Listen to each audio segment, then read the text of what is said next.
Peter Racy here, Foundation Expo 88 YouTube channel, and you're about to see an end of trip report.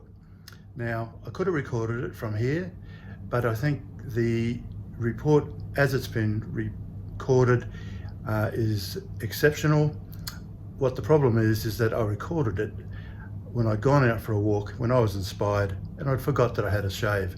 So you just have to excuse my appearance. And I have just gone out for a walk, following a little bit of the path of the big bus which I took the other day, and everywhere the big bus goes, there's major landscaping works, all in preparation for the World Expo 2020 in Dubai. Peter Racy here, Foundation Expo 88 YouTube channel in Paris. Have a meeting this morning. The blue door is the entrance into the Bureau of International Exhibits, where I'm having my meeting. Just around the corner, where the camera was just pointing but isn't pointing now, is a panoramic view of the Eiffel Tower. With time marching on, I don't seem to be getting any closer to a much deserved and desired coffee shop. But the architecture is quite amazing. All I can say is I'm really glad that I didn't have to tackle that fence with its pikes and spikes to get to this bakery. So it appears entirely appropriate to do this end of trip summary in a French bakery at Abu Dhabi.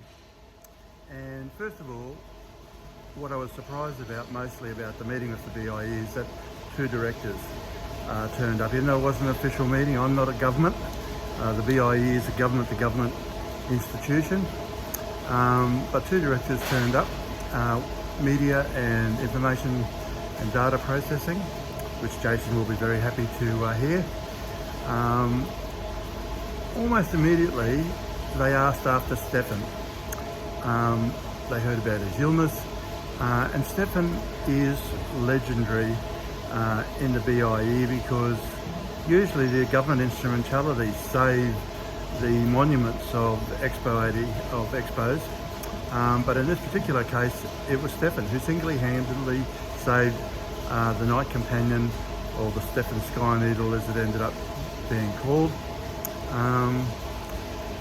I should have had a little bit more presence of mind to ask them what they thought of saving the pagoda, but I didn't.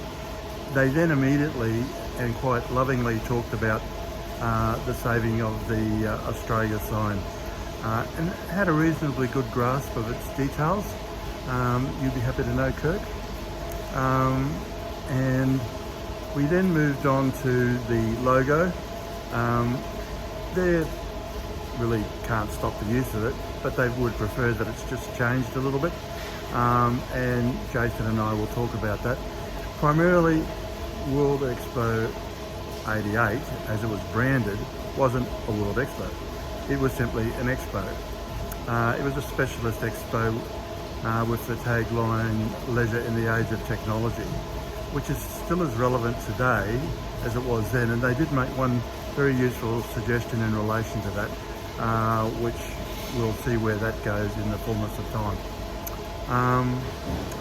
I was taken out to a very nice lunch, I have to admit. I'll declare that.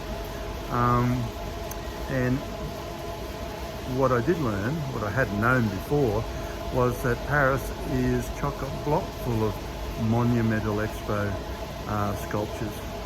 And my coffee has arrived. Thank you so much. And I won't tell you what it is because it's not very healthy. And thank you. And yeah, so it was a completely and utterly delightful trip. It even got better when I went on to Newcastle on Tyne after that, but that is another little project. And also spur of the Expo 88 work, because it deals with the Toowong footbridge, which is now known as the Canningarlan overpass, which is right next to the World Expo 88 Rainforest Grove. So yeah, thank you.